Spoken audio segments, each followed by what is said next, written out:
Welcome to the Ancestral Kitchen podcast with Alison, a European town dweller in central Italy, and Andrea, living on a newly created family farm in northwest Washington State, USA. Pull up a chair at the table and join us as we talk about eating, cooking, and living with ancient ancestral food wisdom in a modern world kitchen.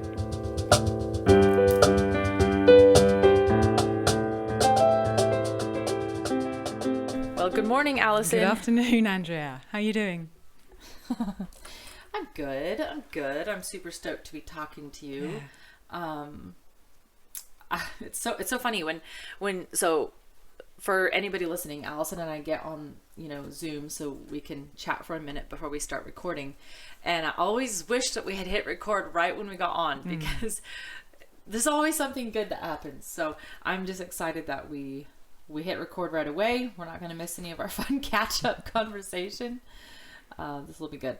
So welcome, everybody. And I want to say a huge welcome to our newest Patreon member, which is Ellie. All of you know Ellie already from Ellie's amazing interview she did with us all about sourdough. So she has an incredible YouTube channel called Ellie's Everyday, and she teaches how to do sourdough and soap making. And I don't know if you guys have already gotten a chance to check it out, but if you didn't, I'll definitely link it in the show notes, and I definitely think you will love it because Alison, do you feel the same that Ellie just breaks things down to their really simplest components? She's got such makes clarity. It approachable for everyone. She's got such clarity, and she's not into fussing and having everything perfect. She's about actually making it real so you can do it every day, and that is the most important thing. And they say that's the sign of a good leader is somebody who can take the complicated and make it simple. I always have my eye out for people who are capable of doing that because it is a gift. And I think Ellie does that. One of the things I love about the way she does the soap and the sourdough both is she teaches you, this is the way I like to do things, she teaches you the principle of why it works so that you can adjust it to whatever's local to you. Yeah. Not, here's the exact recipe you must follow every time. She goes, hey, here's a ratio that works really well and here's why. And you're just like, oh, that's so simple. I know I could do that with lard right here. Or, I have a lot of tallow and I can do that. So, definitely check her out, you guys. She's amazing. And she's very generous. She recorded a special interview with Alison for our Patreon feed all about soap making. So if you are a patron of the podcast, then you can go into your private podcast feed and you'll see a whole bunch of episodes that Alison and I have uploaded, some cool interviews, and Ellie's is on there too. Yeah. So Alison, so much good stuff happening today. We're going to talk all about Paraprobiotics and Postbiotics and Prebiotics, and then of course the most famous one, probiotics. That gets all the jazz, the probiotics. Of course we have to start with, food. So I want to know what you had for lunch. We had cow's heart. It's really becoming a staple in our house in that that's a good lunch. We buy a cow's heart whole and we get it home from our farmer, which we did on Saturday. We picked up the meat on Saturday. And then I just wash it and put it straight in the slow cooker, and it cooks all the rest of Saturday and then Sunday morning, and then we just get it out and have it for Sunday lunch, and then it keeps really well. So I chop up what's left, and I usually put about a third of what's left in the freezer because it freezes really well. The other bit I just put in the fridge, and then I just take it out for lunch for like 4 or 5 days. Nice. So we had heart and salad, which was local lettuce and local carrot, some bread. We had 2 different breads today. We had one spelt bread with a porridge, which I'd mixed into it, and one 100% rye sourdough. So 2 different breads. The end of the lard. We've been waiting. Our farmer took a holiday over August, and so we couldn't get any back fat. And finally we got some more back fat on Saturday. So there's lard actually in the slow cooker upstairs as we're speaking now. So we got the end of the lard, added some olive oil on the plate to bulk up the fat because there wasn't quite enough lard, and sauerkraut and fermented garlic. Really tasty and delicious. Now you said that everybody takes the holiday in Italy over August because it's so hot, right? Were we recording when you told me that, or was that just when we had a phone conversation? We had a phone conversation. Or maybe it was the kitchen table Yeah, because I was asking you. I you. can't remember.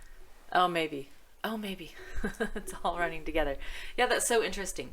Okay, I have a kind of funny question that isn't what did you just eat, but it's actually before we got on this morning when I was messaging you and you said, the boys are going to make dinner while we're recording. What are they making? I'm kind of curious. Yeah, so I try to make it easy for them. Whenever I ask Rob to do supper, it's usually supper he does, because generally, he works at home. So usually he works in the morning and I'm with Gabriel and I'm preparing dinner as part of that.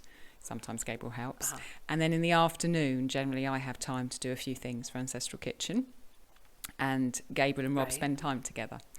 So today, because I'm recording, I'm probably not going to be finished until it's almost dinner time. And we try to keep our evening meal as early as we can, because it just means we sleep better and we feel better. We want to have it digested before we go to sleep. Yeah.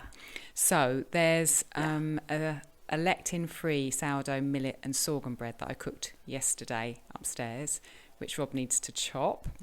And we've got some beans. He's going to chop? Well, slice, It's quite hard. Oh, okay. It's quite hard. So my fans, I say chop. On a good day, it's slice. And, all right. Then, we've got some split peas, which were cooked in heart stock, which was in the freezer. So Rob's going to have those. I fancy an egg tonight. And Gabriel, we've started to try him on beans, but we've stepped back a bit from that because it didn't go particularly well. So there's some leftover heart for him tonight as well.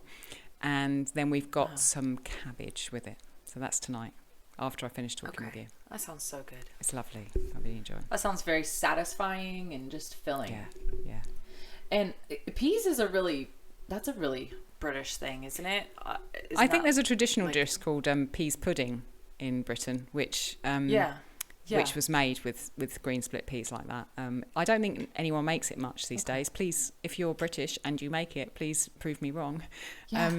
But there are a lot of split peas grown, I can't even say the word, split peas grown in Italy. And we like to try and get as local pulses as we can.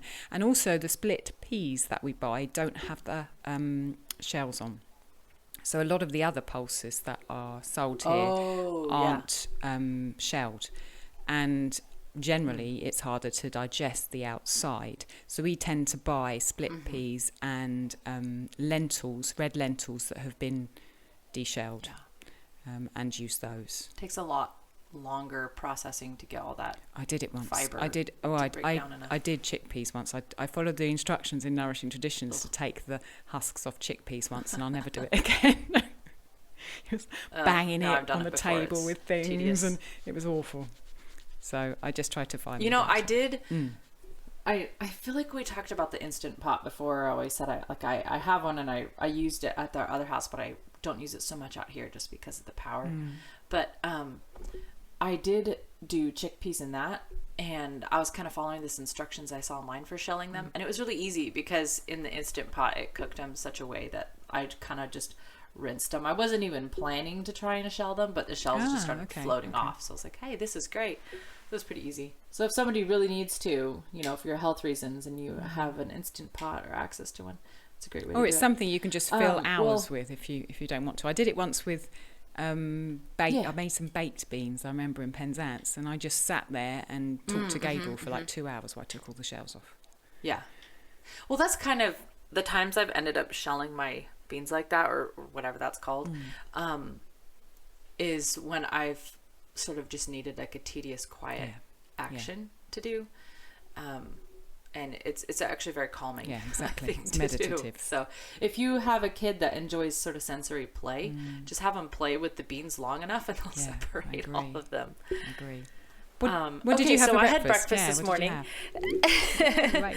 Yeah, actually, I made Gary's breakfast first. So we had similar, but slightly different because we have slightly different preferences. So I made him pancakes and then I rolled them with peach butter. From some of the peaches we did this summer. And then I cooked some of the salt sausage, which is, if anybody listened to the Farmstead Meatsmith podcast, they have their sausage episodes are really, really good. And they talk about processing sausage, and I followed their recipe, if you will, their measurements for weight by weight for making salt sausage. And we ground in all the organs, and we actually ground in the organs of other people's pigs too, because when our friends butchered, nobody else wanted the organs, so we got all of them, which is awesome. So we ground in organs and kidneys and kidneys and hearts and livers. So it's sausage and back fat, and all the organs, and then salt. That's it. So good. And then I made him a couple of fried eggs, and he just drinks black coffee. And then for myself, I made I had some of the leftover coffee, and I put in just raw cream.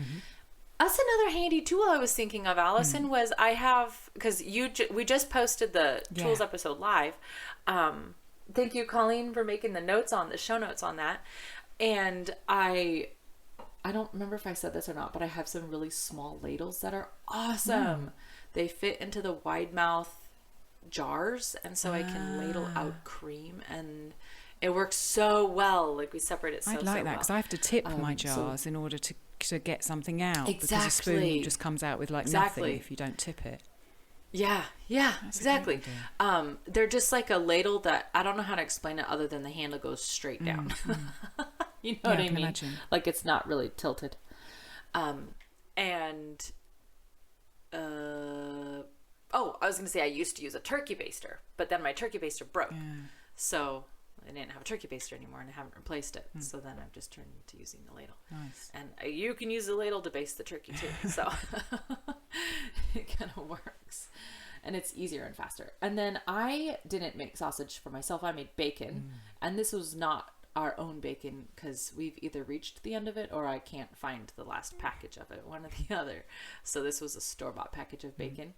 And some eggs, and then some of the same pancakes, which are just like a overnight soak buttermilk. And did you add anything else apart from the flour and the buttermilk to the pancakes? I put butter on them. Okay. I think I've always been a person who likes my pancakes very sweet, like with syrup. And I don't know if you've been getting in my head, Alison, but I've been starting to like them more savory. Okay. Yeah, so I think you're kind of starting to infect me from across the ocean a little bit. And so I did put a little bit of syrup on one of them, but I've just been kind of wanting them salty and savory. So literally just butter and salt you've been putting on them? Just salted butter. Salted butter. I don't have to put salt. Yeah, of course we don't have that here in Italy. Yeah. So the pancake was just flour and buttermilk, and then you're topping it after you fried it with butter, salted butter. It's got eggs. Oh, it's got eggs in it as well. See, because our pancakes don't. I just make one with flour and liquid. Yeah, that's why I ferment it in the fridge for that makes sense. Well, it usually goes in there for like 2 days, so. Makes sense. It sounds lovely. Really delicious. Yeah. And I don't know why I didn't add any sourdough starter to it. Now that I'm thinking about it, I should have added before I started making sourdough, there was a time before I made sourdough, and I used to ferment breads. I used to ferment breads all the time and ferment pancakes all the time before I even started making sourdough, before I had a starter in the house. And I just used to do it wild ferment, and I just leave it on the side and make sure I stir it a couple of times a day so it doesn't, collect on the top and the surface. And we used to have our breads and our pancakes like that. So you don't actually need a sourdough starter. For sure. Yeah, I feel like maybe it's slower because it goes in the fridge. Well, it's definitely slower because it's in the fridge. But because I add the eggs, I don't want to leave it on the counter. I understand that. And now it stays in there for a couple days usually because I just make like a big batch and let it sit in jars. And is this your einkorn flour? No, this is flour from Azure. It's like a pancake. Oh, you've told me about that before. Yeah. I was talking to Colleen yesterday actually because she and her family camped up at the glamping tent last night, and because I don't know if you know that Colleen's a photographer, and so she was taking pictures of the tent for us. And she and I were talking about like buying pre-made mixes of things. Sometimes if you can find a good like the store and the brand and the ingredients, all that you support, I am all in favor of just sometimes offloading that that tiny little action of mixing 2 things, 3 things together sometimes is just easier. Yeah, we've talked before about, you know, what is the right thing for you to kind of contract out to someone. And for one family, for one mum, it's one thing. And for one person, it's another thing. Yeah. And I think it's worth saying, and I think it'll come up in conversation today when we talk about probiotic foods, but I don't want anybody to ever think that I always do all the things all the time. There's different seasons where I have to offload certain projects. Like kombucha. Hello. I love making kombucha. We did a whole episode about it. I've been buying kombucha for the last few weeks. Why? Because we're in this insane crunch building this camping experience for people, and then also trying to eat food, and then also processing food like mad because everything's like ripe right now. And so there's just a few things that had to be outsourced, and there's times and seasons for that. So sometimes somebody will say something to me like, oh yeah, sorry, I bought my kefir at the store, and I'm like, I'm not judging you, like, far be it from me, who knows when I'm gonna have to buy something from the store. Like, I don't want anybody to feel like they have to justify themselves to me or explain why they did something. And also, I'd much prefer someone bought their kefir at a store rather than buy a packet of frozen chips at a store. Yeah. So, you know. And then that person might be at home sewing their own clothes. And if I sew my own clothes, people don't want me in public. Like, it would not be decent.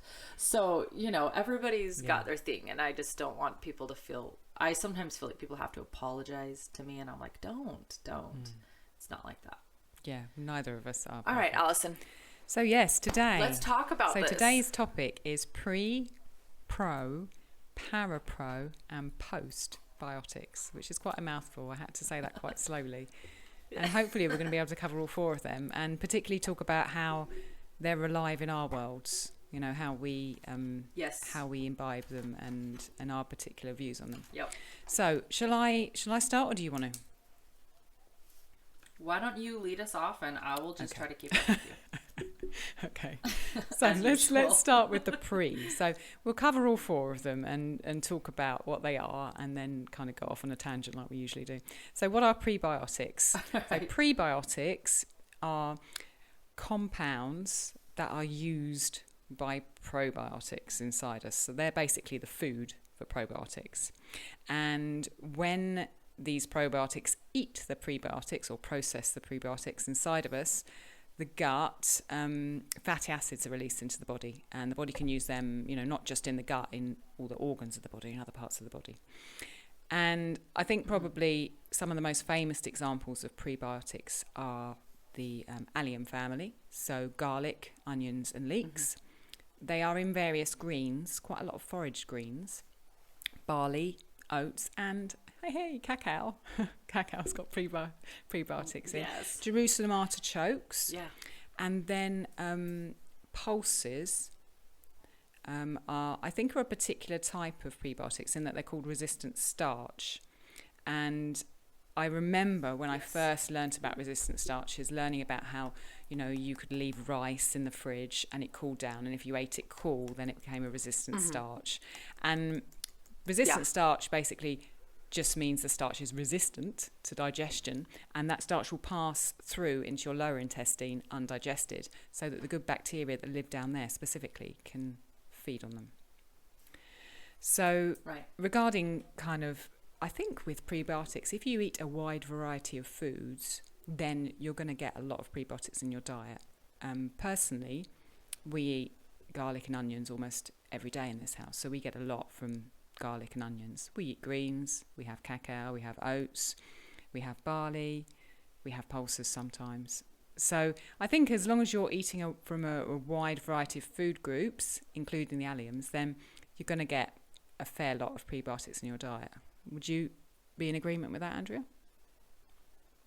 Yes, and I think this is another reason why, like, sometimes people get a little bit overwhelmed. I think if they only hear nutrient components and it's in this and that food, and to just remind people, if you're eating a pretty, you know, diverse and wild and foraged and local diet, you're probably getting what you need. Exactly. It's when we just eat the same boxed meal over and over that the same, just processed white flour foods day in and day out that we don't get this. And I remember when we were just contemplating starting the GAPS diet, which was quite a long time ago, and trying to work at a more base level with Gabriel's digestion problems, because we've moved on somewhat since then, thank goodness, through the work we've done. I remember reading and researching the FODMaps diet, and it's a kind of clear example of prebiotics, because in FODMaps you can't eat a lot of those products, so you don't eat onions and you don't eat leeks. Because of the types of sugars that are in those foods. And I remember listening to Chris Kresser on his podcast, Revolution Health Radio, who is a functional medicine practitioner and very good at what he does, and hearing that him saying, FODMaps isn't a long-term solution because it cuts out so many of the foods that are prebiotics, and you can, if you don't have those for a sustained amount of time, then your probiotic colony aren't going to do as well. And so that's a kind of a clear example of, if you're eating a normal diet, you would get them all the time. If you choose to eat a diet that excludes those, you have to be careful to attempt to not stay on it for too long, because they are an important part of nutrition. Yeah, absolutely. And that is also why you'll definitely see when people talk about GAPS and things like that, you're always reminded this is a short-term sort of a therapy in a way that should ideally heal maybe an existing problem, not a way of living. They don't feel like short-term when you're in the middle of them. Not a version of and you can turn it into like an orthorexia kind of a situation if you just like obsessively persist in that. So that's just something to keep in mind. So your prebiotics, I'm assuming, because you're eating kind of all different types of foods all the time, you're getting prebiotics from all over, Yes, and I think the rice, it doesn't actually have to be cold. I think it only has to come down to like 110 or something like that. I remember reading about the exact temp it has to come down to, but I thought you also had to cook it with a fat. It's been a long time since I've done that research, you see. To convert it into resistant starch. I thought you had to throw like a tablespoon of ghee or coconut oil or something in there. I could be totally wrong. Maybe we'll Google that before we do the show notes. Yeah, there you go. That's a good idea. Yep. So do you want... I brought down... If anybody has the Nourishing Traditions book of baby and child care, that book, it has a little bit of a misleading name, but because there's a lot of really good information in it that applies to everybody. There's a ton of information in this book about how the gut works, because she's trying to give you a description of how your baby's gut works so that you know how to feed them. And so I would say if somebody wants a really good understanding, or just not like an overly in-depth, obsessive scientific description of the gut, but just a really good, clear and simple one, grab that book. Actually go to the allergy chapter 15, and she has a pretty good description about bacteria in there and how it works in our gut. I've highlighted and marked so much in there that if somebody's listening, and they want to know the big picture, that's a great place to go. Is there things that you want to read from there now or later, or is it just... I'll read a little bit as we go, but let's keep going, and then I'll just... So let's move to probiotics then. I actually looked up a definition of probiotics before we came on this call, because I know that from various newsletters and things I'm on, that people who do labelling for probiotic products have to be very careful about what they say. And the definition that I came up with was live microorganisms which, when administered in adequate amounts, confer a health benefit on the host. So that basically means, in my book, they're beneficial bacteria that are good for us. And the way I see them is they're produced outside of us through a process, fermentation, and then they go to work inside us, or they help other bacteria go to work inside our intestines. And they don't necessarily stay in there. We can build colonies of them, but a lot of them just pass through. And when we imbibe beneficial bacteria, probiotics, they enhance our digestion. The foods are already easy to digest because of the action of the probiotic when it's been fermenting.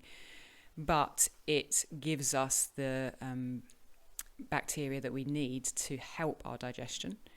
And the fermentation also increases vitamins in the product that we're eating as well. So it's kind of like a triple whammy there. I mean, there are tons of foods and drinks with probiotics, and I think most of the people who are listening to this probably have, at least three or four of them, or one or two of them in their daily life. I did make a list of the ones that I can think of and the ones that we use in this house. So I'll just roll through that if you like. Yeah. Okay. So we got kefir, and water and milk kefir. And I know from researching that there is really quite a big difference between the yeasts and bacteria in water kefir and the yeasts and bacteria in milk kefir, in that milk kefir has many more yeasts and bacteria in it than water kefir. Not to say that water kefir isn't brilliant for you, because it is, but milk kefir is a lot stronger. Right. There's yogurt, which is, again, in probiotic terms, not as strong as dairy milk kefir. Sauerkraut, and I remember reading on that one, actually not long ago, a few months ago, that your sauerkraut doesn't have to be old to have more probiotics in it. So you don't have to necessarily think, if I leave it for a year, it's going to age and it's going to have a trillion billion probiotics in it. It doesn't necessarily work like that. You can leave it and it will change, but you don't have to be eating sauerkraut that you made a year ago. It doesn't matter if you made it, a few weeks ago. You're still going to have a good colony of probiotics in it. There's other veg ferments, there's carrot and ginger, kimchi, all the other veg ferments. There's whey, and then ginger beer, which I've been making recently. Kvass, which there's a beet kvass, and there's also the bread kvass, the two different traditions. And then from my perspective, we make Boza, the millet probiotic drink that comes from Turkey originally. And I make my oat fermentation, suans and swats, which anyone who follows my Instagram has seen. That's full of probiotics. And then I also do a fermented coconut water for Gabriel, because he's not so hot with dairy. And I have fermented nut milks in the past. There's kombucha, like you were talking about. There's miso. I mean, the list just goes on and on and on. Fermented garlic. I had some for lunch, some of that. Yeah, sausages. Yeah, salumi, yeah, prosciutto. Exactly. And prosciutto, lots of... Gravlax. Yeah, exactly. It just goes on and on and on. Yeah. Sour cream. Yeah, it's amazing how many... Actually, I'm going to read the what is a lacto-fermented food out of this book, because that will give people a good idea. Because this is actually a question... I had some amazing gals over the other day, and they're in a recovery program, and they said, wait, can we have fermented foods? Is this alcoholic? And I said, you know what? That's such a good question to ask, because all we hear is, people fermenting, alcohol. So lacto-fermentation, this is directly from the Nourishing Traditions book of baby and child care. It's on page 26 in chapter 1, Preparing for Your Baby. I mean, this book is so comprehensive, it's crazy. But lacto-fermentation is a process that preserves foods, including vegetables, fruits, milk, meat, and fish. The process involves bacteria working primarily on sugars and starches to produce lactic acid, a natural preservative. Alcoholic fermentation involves yeast working on sugars to produce alcohol, which is also a preservative. So it's worth noting here, this is not in the book, I'm just saying this, it's worth noting here that they're both called fermentation. Lacto-fermentation, I think Sandor says this in The Art of Fermentation, is not microbiologically actually technically fermentation. It is different than an ethanol or alcoholic ferment. Okay, back to the book. Lacto-fermented foods are rich in enzymes, lactic acid, and good bacteria, which together help digestion. And now this is what you were saying earlier, Alison. Good bacteria in the gut are critical to good health. They keep potentially harmful microorganisms like Candida in balance. They keep parasites at bay. They strengthen immune systems. They produce more important nutrients. They even produce feel-good chemicals. They coat the intestinal tract with a biofilm that serves as our first line of defense against environmental toxins. The lining on your gut can latch onto mercury and dioxins and take them out of the body. And they provide an important component of our immune system. So then she lists a couple of the most familiar lacto-fermented foods: raw sauerkraut, which also I should say for anybody listening who's new to the universe of lacto-fermented foods, the jars of vinegar fermented or vinegar pickled sauerkraut, canned jars on the shelf at the store, are not raw active sauerkraut. You'd have to go to the refrigerated section if you're buying them, or just make some at home because it's so easy. Okay, other plant foods can be preserved in this way: cucumbers, carrots, beets, turnips, onions, herbs, fruits. And then buttermilk, yogurt, and kefir are lacto-fermented. They can be made at home with raw milk. They're even better for you when they're made at home, which is awesome. And then other lacto-fermented foods include some traditional salamis and gravlax. And then, of course, there's many fermented beverages that are not alcoholic. So actually, if somebody is in recovery and they still want to have a nice, maybe a effervescent drink, or just something, it's enjoyable to just have something to sip on, or make something fun at parties. You can make beautiful bottled lacto-fermented drinks that are not alcoholic. So that root beer that you nudged me to make, that was in my Instagram feed the other week, I looked in Nourishing Traditions and kind of read about that, but I put whey cubes in it, and that obviously starts it with a lacto-ferment. And I did read that Sally had written in there, this means that you're going to end up with a fermentation that's not as alcoholic. So the root beer that I made would have been different that way than if I'd made a root beer without putting a whey ice cube in it and let the yeasts come into more of their kind of... you could let the... I think you could do a ferment with just like sugar and... I did that with my strawberry wine. So my strawberry wine would have been more alcoholic than the root beer I made, because I let the sugar just do its work with the yeast on the skins of the strawberry for the strawberry wine. But the root beer actually added whey. So that sugar ferment that you just referred to, that's the ethanol, our alcoholic ferment. And then when you put the whey in, the whey is the lactic acid, and that will dominate and that will ferment rather than just your fruit. That's a great distinction to make. Okay, carry on. So give us an example of like a day in the life of probiotics for you. Explain to us how you'd eat them during the day. Oh, okay. Well, it was actually funny when I made my breakfast this morning. After I ate it, I thought, ooh, there's nothing fermented on this. And it was funny because we're going to talk about this today. But usually we try to throw something fermented into every meal, and that's pretty easy to do if you just have it on hand and you don't make it an overwhelming ordeal. Sally Fallon does give some ideas in the Nourishing Traditions book for children, ways to work it into your everyday life. But you can, like if I just had put a tablespoon of yogurt on top of my pancakes, that would have been sufficient. It doesn't have to be, like we have this idea in our head that you need to eat a bowl of yogurt or something, but yogurt is traditionally a dip or like a topping. It's not like its own meal. So I could have put some yogurt on, or maybe just drank a little bit of kefir, just a shot of kefir or kombucha with the breakfast. That would have been fine. Or water kefir. For lunch, oh my goodness. So one of our glampers who came out brought me a jar of curtido. Wow. So that's like a spicy kind of South American version of, I don't know where it originated exactly, but it's like a spicier version of sauerkraut. And so I don't care what I'm eating for lunch, just a pile of that can go on top. It's so good. And she shredded everything so finely and like perfectly. I'm like, this is so good. Yum. And I feel like a lot of our beverages are fermented. So I guess if you just have a beverage. And then with dinner, I'll either like mix sauerkraut in. If your soup is not blazing hot, you can stir in some of the sauerkraut juice. And then your kids aren't like, if your kids are like mine and they won't just eat a bowl of, like a spoonful of sauerkraut, then, well, Jacob will, but the girls won't. Just mix it in. No, nobody needs to know. Yeah, I guess that's some ways we get it in over the course of a day. I think that the drinks are quite important this side as well. I mean, Gabriel generally has a drink that's been fermented when he wakes up. That's when he comes up after the night.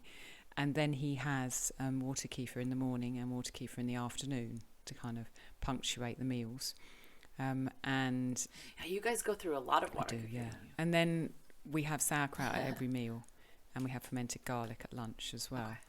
Okay. It's interesting, and perhaps we can move on to the next thing that I had written down on my list, which is I can't eat a great deal of probiotics, and I know I'm not the only one, and I thought it would be interesting to kind of share where I'm at with that whilst we're talking about probiotics, because ideally, I'd have milk kefir for breakfast. I'd have water kefir. I'd have my ginger beer. I'd have some boza. I'd have sauerkraut. I'd be making lots of other ferments. But I can't because probiotics stop me sleeping. And it's something that Probiotics what? They stop me sleeping if I have too many probiotics. Oh, okay. So it took me about 3 years to come to that conclusion, because for a long time, I wasn't consistent in my application of probiotics. So I would go, we'd get goat's milk suddenly, and I'd make a load of goat milk kefir, and then I'd drink it. And it takes usually about 10 days to show up. So if I drink goat's milk kefir, a glass of goat's milk kefir every day for 10 days, by the time you get to the end of the 10 days, I cannot sleep. I go to sleep all right, but I wake up in the night and I can't go back to sleep, like for the rest of the night. So I end up with just having 4 hours sleep. And that went back and forward for about 3 years, with me just being in denial. No, I want to have my probiotics. This is what I do. And it's that lag that probably made it hard to figure out. And so what I did about 5 years ago, I was like, right, I've had enough of this. I've got I want to build up my the diversity of flora in my gut. And in order for me to be able to do this properly, I'm going to have to do it stupidly slowly. So I started with 0.5 gram of sauerkraut a day, and I got my little scales out and I measured it, and I kept on that for about 3 weeks, and then I went up to 1 gram, and slowly for the last 5 years, every single day I have measured how much sauerkraut I have, and I have measured how much water kefir or whatever the equivalent drink is. Obviously, it's very difficult to be exact, because when you make ferments at home, you don't know how many probiotics has got in it. But we've got a routine, and we make things the same way. So at the moment, I have 24 grams of sauerkraut a day, and 1.5 grams of fermented garlic a day, and 2 espresso shots of water kefir or ginger beer a day. I've got a little espresso cup that I measure it in. And I have to stick to that, because many times I've broken it, and I end up a wreck because I'm not sleeping. And it's been such a long journey, 5 years, to get to this point. Yeah. And it's really good, I think, for us all to hear that, not only because of just being inspired by the diligence it takes to figure out what's causing the issues in our life, and how interesting that it can be food, even when it's good food, but also there's just this idea that, like, you'll say, making milk kefir, and people go, we have 4 kids, we couldn't afford to do that. It's like, how much do you think you need? Like, you don't really need that much. With a whole family, over the course of a day, you could be using less than 1 cup a day, and everybody's getting a sufficient dose. And you could be using less than 1 cup of sauerkraut per day, and everybody's got enough. And you could use less than 1 cup of kombucha per day. Everybody just needs an ounce, maybe 2 ounces. And that's just, I don't know, that it's maybe because stores sell like bottles of the size that you would drink, that people think, oh, we all need one of those every day. Like, you don't really. It's quite a lot, actually. And for somebody who is introducing probiotics, probiotic foods, if you go to page 279 on that book, the Nourishing Traditions book of baby and child care, she actually has a little kind of a schedule for introducing probiotic foods to somebody who's not accustomed to Slowly. having them. So she says, just for avoiding adverse reactions, introduce them gradually, starting from 1 to 2 teaspoons a day. And then after maybe a week, you can move up to 3 to 4 teaspoons a day. Like, you don't need I've always whole said that lot. in any classes that I've taught, that, you know, if people aren't used to it, they can have a load of probiotics and say, oh, it just made me really, really ill. But the point is, if you're not used to it, then it is going to cause some reactions in your intestine. So you need to go really slowly. Yeah, and that the bulk of stool is that bacterial lining. And so if you're like, oh yeah, I've never eaten probiotic foods, and then I ate a quart of sauerkraut and drank 8 ounces of kombucha yesterday, and you know, I can't get off the toilet. Like, yeah, no kidding, you know, of course. But yeah, start gradually. Yeah, I agree. While we're on the kind of pharmacological side, I thought we could talk a bit about tablets versus fermented food, because obviously probiotic tablets are a huge industry. And I kind of had to think about this, because in my time I have taken some probiotic tablets, whereas now we haven't used them in our house for probably 4 or 5 years. And I think my take on it at the moment is, I really think that the broad range of fermented foods is more beneficial for us over tablets, that people need different things at different times in their lives. And I believe that science is always one step behind reality. And historically, ancestrally, people used a wide variety of ferments by trial and error for thousands of years. You know, and that creates an effect. We have not done the studies to delve into the depth of that wisdom at all. You know, if you've had a test, a stool test, and you've identified one bacteria that's deficient, there might be a case there, I think, for taking a particular strain in a tablet. That's something that I did about 6 years ago. I had a stool test and I was deficient in a particular strain, and I took the tablets for that particular strain, and then afterwards another stool test, I had that strain built up in my gut.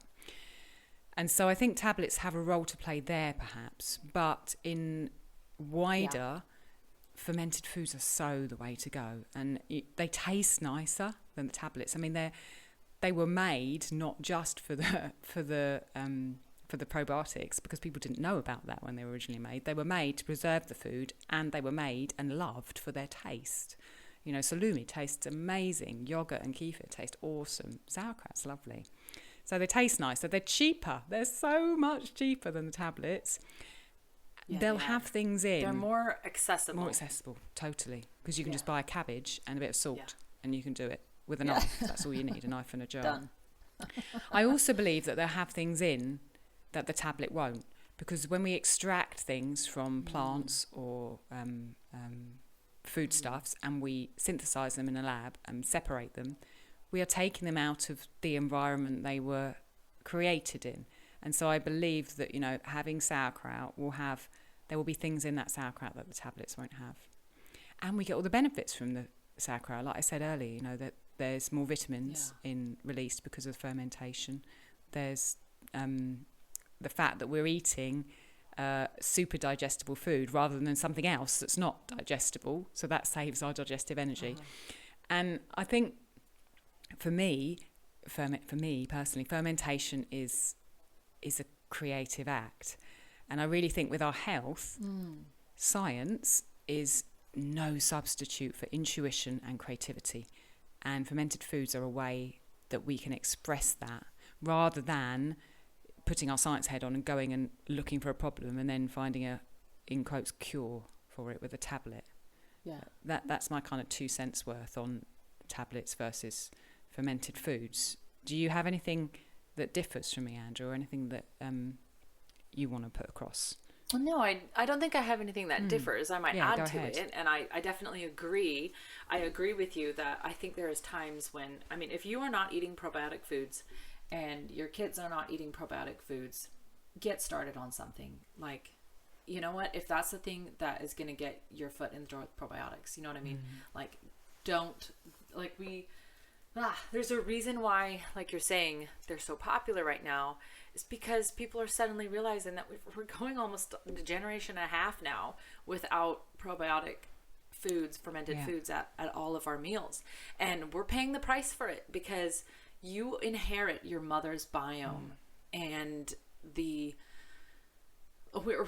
people are literally being born into the world with deficient beneficial bacteria and gut flora. And it's a lot. I don't really know that we can ever replace what is lost by not having that beneficial biome at birth and having breast milk and letting the cord blood, completely pump back into the baby instead of cutting the cord right away. I don't know that we can replace that, but we have to do what we can to fill in the gaps. And I would say a lot of the people I see, just the standard diet does not, a bagel for breakfast with coffee, which, hey, there's nothing intrinsically wrong with that. But if that's it, if that's where it's stopping, then there's no probiotics. And then, I don't know, some kind of a Caesar salad for lunch, and then processed food for dinner, and then like ice cream for dessert. Where's the probiotics coming in? So do not hesitate to start with tablets if that's where you need to start. And if you have a long way to go with healing your gut, do not hesitate to continue with them if you need to do that. And I agree with you, Alison, also that there's some specific strains that can be hard to get. And if you can take those specific ones and then keep feeding your gut bacteria, because something that I don't know is necessarily imparted to us necessarily by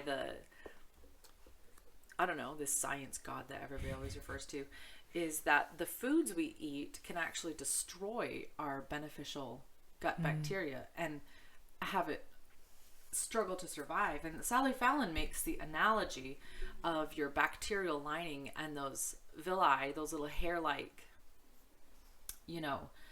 strands that line the inside of our gastrointestinal tract. She compares this to grass and your gut flora. So the villi, she says, is like the soil and the gut flora is like the grass. And when it's really healthy with a thick grassy layer, we know everything is working well. And then when the grassy layer is disturbed, which can happen with, unhealthy food, never feeding the gut bacteria, taking antibiotics, there's all kinds of injectable therapies that can harm our gut lining, then we have problems, cracks. She compares it to soil erosion and cracks in the soil. And what we need to do is start to rebuild that. And it does take time. And I think it does hinge on food. It can hinge entirely on food. But you do need to start where you're at, and you need to get what you can get your hands on. I totally agree. And I think I'd like to second the fact that from my experience, it takes time. Yeah. I was... Yes, it can take a long I years. inherited my mother's biome, like all of us did. But then I wasn't breastfed, and I was overweight as a child, and I had many, many courses of antibiotics, many.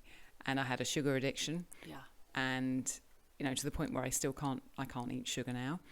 And it has taken me such a long time to get to the point where I am now. And it has required... the weighing out of the sauerkraut, and I'm nowhere near done yet. You know, I'm going to be doing this for the rest of my life, and I love it, and it's what I do. It's what we do as a family. But I think when we have been brought up in the culture that we have, where antibiotics often, unless our parents have protected us, have been used routinely on us, we need to be patient and understand that it's a work of a lifetime to try, even, I don't know whether we can, like you said, to restore completely, but to try to culture what's inside of us to be more beneficial to us. It's long work, but... And it's a hard thing to say that, that I say that I don't know that we can really replace it, but because it's such a sensitive and emotional topic, people sometimes even get angry about that. But if we want to just return to our idol of science and just say, well, I mean, just look objectively. There's just the way kind of our bodies were meant to be. And if we disrupt that with our, our better knowing, and taking nutrients apart and trying to break them down and put them back together into what we think is the perfect thing, and without realizing what we're missing, I just don't know that we can fix that. And like you said, unless a parent protects you from it. I know people whose kids take antibiotics literally every year. Yeah, I mean, I had them every year when I was a kid, more than every year. I can remember having them when I had my wisdom teeth extracted, which is a whole nother chapter that we could talk about. But I remember having antibiotics then. I don't have any distinct memory of ever taking them any other time in my life. I have to ask my mom if I took them when I was a kid for anything, but I don't know if I did. But see, that's interesting, because you could count. You'd need more fingers and toes than a human being, possibly than even my family possesses, to count the amount of times I had antibiotics as a kid. Wow, that's crazy.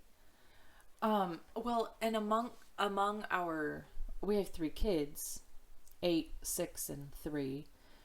And one of them had antibiotics one time for surgery.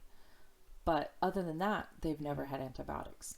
And what's interesting is, so one of them, they had the antibiotics when they're about 2.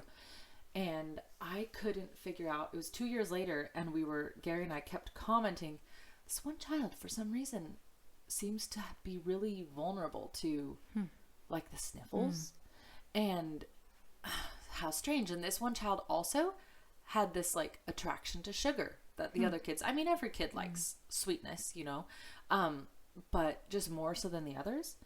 And then if the kids were all to get a sniffles, say, this one kid would have it longer than everybody else. And I was like, I can't figure it out. And so I started trying to piece back together what is different with this child. And I lit upon it. I was like, the only thing they've done different from the siblings is they had 1 round of antibiotics like 2 years ago at that time. And it's been 4 years now, and I feel like we're still trying to replace it and heal it. And I don't think people realize 1 round of antibiotics can take 7 years for your gut to heal. I completely agree with that. And if you're taking them every single year or more, I mean, when Jacob, our oldest, had to have a really, really minor surgery, and the doctor actually gave us the option. He said, you don't really have to do the antibiotics. We can do, other things instead. And so we ended up working with some essential oils and colloidal silver instead of the antibiotics. And when he gave us that option, I was really excited about, that he was, I mean, it was kind of what I would have wanted to do anyways, but I was also glad that he was on board with it. And I remember thinking, if Jacob has this round of antibiotics, I'll be still working to heal his gut by the time he's learning how to drive from this, I just couldn't fathom that. I think it's amazing. It's like, if you need antibiotics, they can save a life. I will never deny that. But I will also say it's like a last ditch. We do not take it seriously enough how severe of an impact that has. I think what I notice from the community around me is a lot of people pay lip service to, antibiotics are only for emergencies, and yet they still take them when it's not an emergency. And that behaviour obviously is not a behaviour that is going to help us with antibiotic resistance in the world. No. The lengths that we will go to avoid it, you have to be quite serious. And it's kind of like we talked about in our last kitchen table chat, where we talked about what do you do when somebody gets sick, and how you were saying that the vigilance that's required and the hands-on kind of care. If you're not doing antibiotics, you're like vigilant and hands-on, I mean, on a 5 to 15 to 30 minute basis. And I just don't know that that's recognized or accepted. I think we've lost the wisdom that was around it to enable people to feel confident to be able to do that, on a basis. And most people have never seen that. They've never observed that in their life. It feels really, when I look back on my childhood and I think about the amount of times I had antibiotics, it just, sometimes my head just kind of droops, because I think about the mountain that I'm climbing now. And I look at Gabriel, he's had antibiotics once. And that was when, he was a year and a half year old, and he had emergency bowel surgery. And so it saved his life, the surgery. And he had antibiotics then. But it has been an incredible journey. That's the exact scenario. To try to... That's the exact scenario. Exactly, he was going to die. Because it was literally like there was no... You're not fixing what was happening there was like mechanical, right? There's no dietary fix for that. It had to be moved. And if you haven't heard that story, Alison shared it in the last Patreon talk, Kitchen Table Chat. It's hard. But I know it's a good story though, and it's a really good example of one of those scenarios. And I think sometimes when people hear you say probiotics, they're like, oh yeah, let me guess, you think doctors are a hoax, and you think antibiotics are dumb. Like, no, it's like I also believe, all kinds of surgeries can be useful, but do I just do surgery to like look at my liver and see what's going on and then close it back? Like, no, I would never do that. That's unnecessary. Yeah. Can I read something from the from wild fermentation? There we go. I have to take a shot because it's the first time someone said wild fermentation. Oh, yeah. Shots up, bottoms up. It's quite a long bit. No, but it's about microbiodiversity, and I think he says it. Sandra always says everything really well, so I'd like to read it. It's like three and a bit paragraphs. Is that okay? Here. Oh, I thought you said okay. Said, is that okay? Is that okay? I'm waiting for you to say yes. We're ready. Alison, you know that everybody, and Aaron affirmed it. We all just want to hear you talk. So right. Just I'll put on my best voice for it then. Okay. It's in a section called Microbiodiversity and Incorporating the Wild.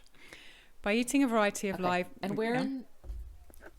Oh, I was going to say where in the book is It's on page 10, right at the beginning. By eating a variety of live fermented foods, you promote microbial diversity in your body. The live bacteria in those ferments, not heated after fermentation, enter our bodies, where some of them survive the stomach and find themselves in our already densely populated intestines. There, they help to digest food and assimilate nutrients, as well as stimulate immune responses. There is no one particular strain that is uniquely beneficial. Rather, the greatest benefit of eating bacteria lies in biodiversity. Few, if any, of the bacteria we eat take up residence in our intestines, but even so they have elaborate interactions with the bacteria that are there and with our bodily cells in ways that we are just beginning to recognise and that remain little understood. Biodiversity is increasingly recognised as critical to the survival of larger scale ecosystems. Earth and all its inhabitants comprise a single seamless matrix of life, interconnected and interdependent. The frightening repercussions of species extinctions starkly illustrate the impact of the loss of biodiversity all over our planet.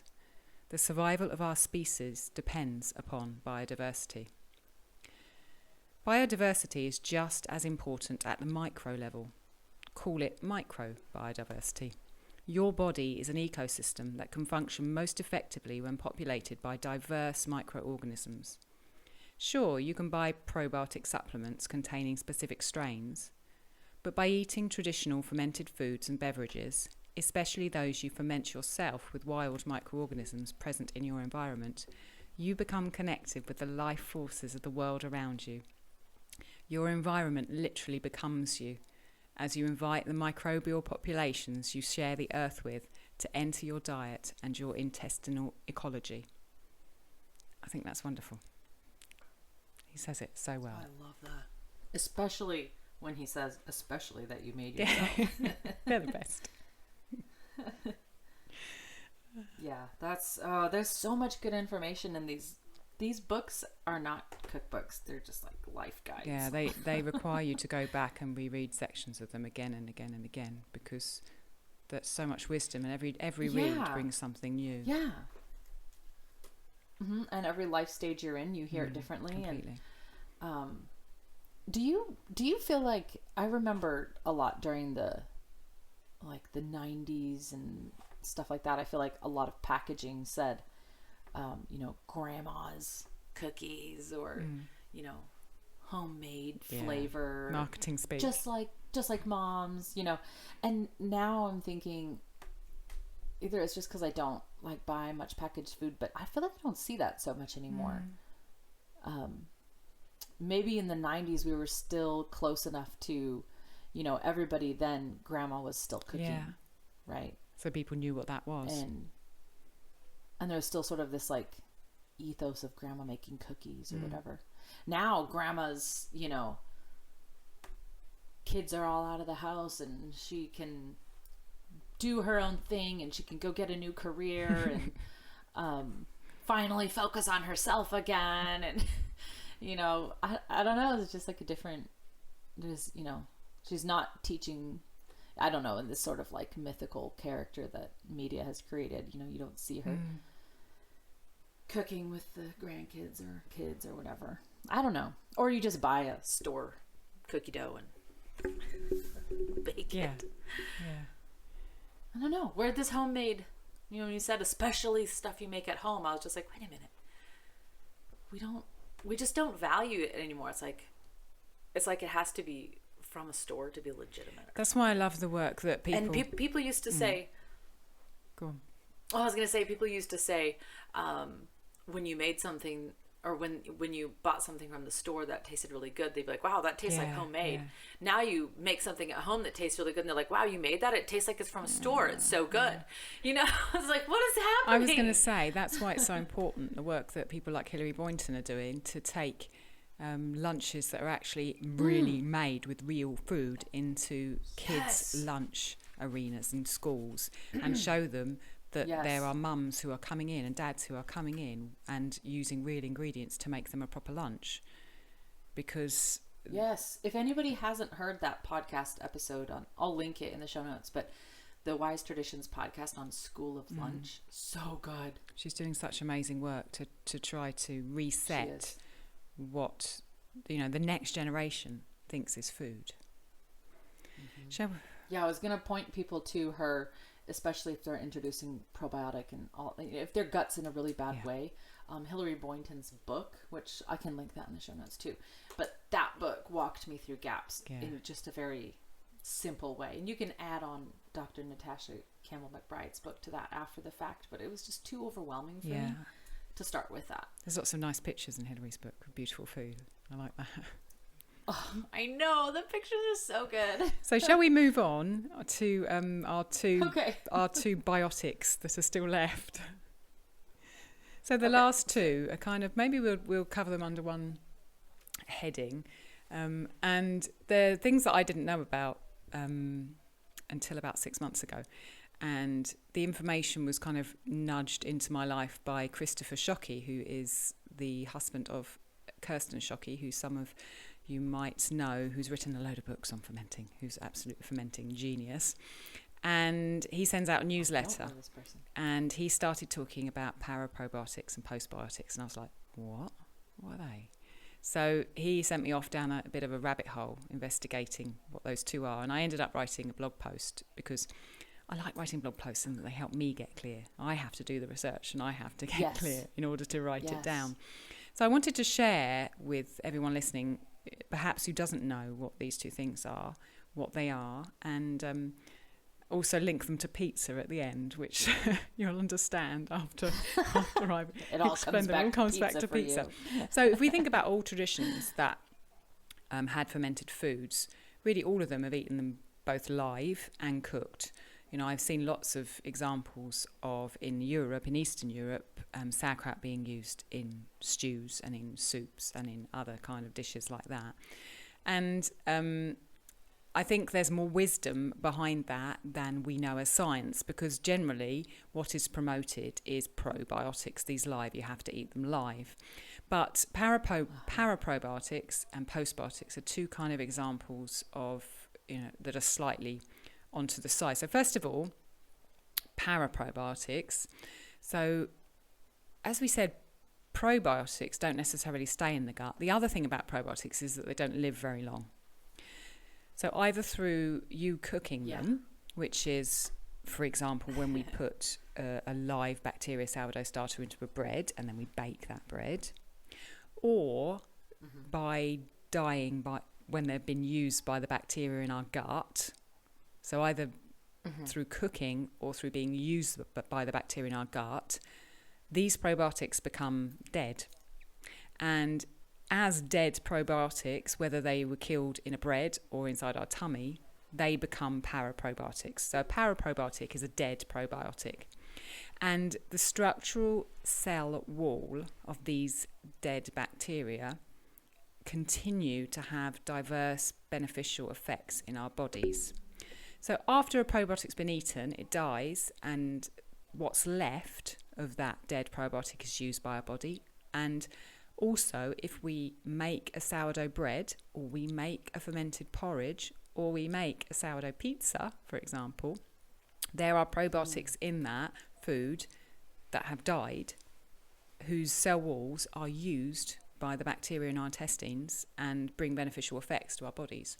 And the current research, this is like, there are scientists researching this now, and we don't know enough about it yet. But the research that's been done so far shows us that these paraprobiotics have anti-inflammatory, anti-tumour, antioxidant and immunomodulatory effects on our body. And really the scientists have only just started digging in to what these are. And this is just food. It's just food. It's just bread. It's a traditional bread. You know? This isn't some fancy medication that you need. This isn't some fancy injection that you can pay for or whatever. This is just food. Simple. Exactly. Simple and cheap, actually. Yeah. Making a wild starter, a sourdough starter, and buying your flour in bulk. You know, don't feel guilty for eating sourdough bread because you've cooked your probiotics. Obviously, make sure you get some live probiotics as well. But you are getting benefits from having that sourdough bread. Scientifically, you know, it's been proved. Obviously, there's probably a whole load of other stuff that hasn't been shown or proved that you're getting benefits from as well. But we're just starting to understand it. The same's kind of similar of postbiotics. This is an area of research at the moment. And postbiotics are the waste that's left behind after our resident gut bacteria have used the probiotics that we give them. So they take those probiotics in and they're a catalyst, they use them. And then there's waste that those gut bacteria leave behind. And those are postbiotics. And although I use the term waste, it's not really waste at all. You know, just like we might compost our kitchen scraps, it's waste, but it's not waste, because look what happens to that compost when we put it in a garden. Yes. Look what it does to our soil. So it's the same with postbiotics. This waste is being used throughout our body and having anti-inflammatory and having health benefit effects as well. Unbelievable. So but I believe probiotics aren't just probiotics. You know, there's a whole nother area of what they are when they've been used, after they've been used, and what's left around by the bacteria that have used them, which I just think is astounding. And so I say, eat sourdough pizza. Go to my website and take the recipe and eat it. Yep. Yeah. Because Alison has a blog post that I'll link that to. Thank you. Thank you. So that's just amazing. Just amazing. The whole big picture, you know, again, we think that we can take this one little piece of something, extract it, and turn it into our newest idol. But you really just need the whole big picture. Just proper food, picture. Proper ancestrally prepared food. If you eat it and you eat a diverse range of it, then you're going to get what you need. It might take time to build your health up, and maybe you might need a bit of extra help, but with persistence and with loving application, it's a wonder, absolute wonder for health and nutrition. Yes. And let's keep it in the realm of joy and keep it in the realm of exploration and not a high tension. You know, I just see so many people getting or saying that they're getting overwhelmed. And it's because there's so many people just pumping information out there and you know, make simple bread, make simple sauerkraut, eat it in small and pleasurable amounts that feels good and satisfying. And unsubscribe from the people who are making you feel overwhelmed. Amen. I'll say it again. Unsubscribe to me if I'm stressing you out. Like, unsubscribe. You don't need to follow my Instagram. But it's simple and joyful. That's how it was originally. You know, people coming together to ferment sauerkraut or to process foods as part of a community, as part of a family. And it's something that is life affirming. And instead of feeling victimized by OMG or, you know, big corporations have stolen our culture, like, well, let's stop handing it over. Yep. Let's just stop giving it up, and let's just make the choice to take it back. And how do I build a community? Is there a app? Like, just go meet somebody, just walk outside, have families over for dinner. I don't know. Let's just take this kind of birthright back that we gave up. Yeah, and do our intestines a favour at the same time. Yeah. I think that's a good place to stop. Yeah. What else do you have? What do you is that it on the Paraprobiotics? Yeah, that's it. No, that's it. I think that's enough. Yeah. Okay, well let's seal the conversation with bios means life, and pro is to promote it, to grow it, right? So pro life, pro bios, this is what the probiotics are promoting life within our body. And then antibiotics, remember, they're killing life, because they are ideally to get those pathogens that are harmful to us, but remember, they wipe out the good ones too. So they're just kind of your last ditch, this is a life or death type scenario. And just keep those healthy, inexpensive, small doses of your probiotic foods and your resistant starches. And basically you're good to go. Awesome. Wonderful. Well, awesome. Really good episode. Thank you ever so much, Andrea. I'm going off. I've just remembered, because we're cooking lard up there, we get to have the lard bits, the crunchy bits, which we call niblets, for dinner tonight. The best so the part. crunchy bits left over from lard making, and I'm going to go and eat them now. You could put salt on it, or you can salt it. Oh, yum. Okay, well, go enjoy that. Thank you. Bye. All right, bye.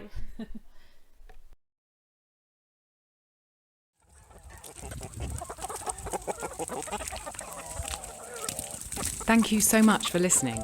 We'd love to continue the conversation. Come find us on Instagram. Andrea's at Farm and Hearth, and Alison's at Ancestral_Kitchen. Until next time, we both wish you much fun, exploration and satisfaction in and out of the kitchen.